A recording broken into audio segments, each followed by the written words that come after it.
Bureaucracy पर इल्जामात, ख्वाजा आसिफ के बयानात का पस मंजर और पार्टी पॉलिसी का तसलसल। वफाकी वजीर दिफा ख्वाजा मोहम्मद आसिफ की जानिब से ब्यूरोक्रेसी में करप्शन के संगीन इल्जामात एक ऐसे वक्त में सामने आए हैं जब सियासी मंजरनामे में कई अहम वाकयात एक साथ वकूफ पजीर हो रहे हैं। ये इल्जामात उस रोज के बाद सामने आए जब सियालकोट से ARDC को गिरफ्तार किया गया, जो ख्वाजा आसिफ का अपना हल्का है। सियासी मुबसरीन के मुताबिक ये पहला मौका नहीं जब ख्वाजा आसिफ के जरिए इस नौयत के बयानात सामने आए हों। माजी में भी मुस्लिम लीग नून की क़यादत ने मखसूस मौके पर ख्वाजा आसिफ को मुतहरिक करके बड़े सियासी पैगामात दिलवाए। मिसाल के तौर पर पीपल्स पार्टी के रहनुमा मखदूम अमीन फ़हीम की राह में सियासी रुकावट के वक्त भी ख्वाजा आसिफ को सामने लाया गया। आर्मी चीफ की मुद्दत मुलाजमत में तोसी के हसास मौके पर भी ख्वाजा आसिफ ने ऐसा बयान दिया जिसके बाद पार्टी ने एक्सटेंशन के हक में वोट दे दिया।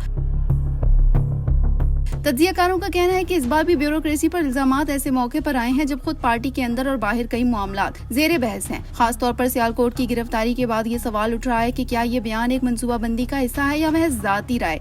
गुज़िश्ता रोज नवाज शरीफ और ख्वाजा आसिफ की तकरीबन 1 घंटा तवील मुलाकात में मुल्क की सियासी सूरत हाल, पार्टी पॉलिसी और तंजीमी अमूर पर गुफ्तगू हुई। नवाज शरीफ ने ख्वाजा आसिफ को अपना बेहतरीन दोस्त करार देते हुए कहा कि मैंने और ख्वाजा आसिफ ने मुश्किल और आसान वक्त एक साथ गुजारा है। मुस्लिम लीग नून में कारकुन की सबसे ज्यादा अहमियत है।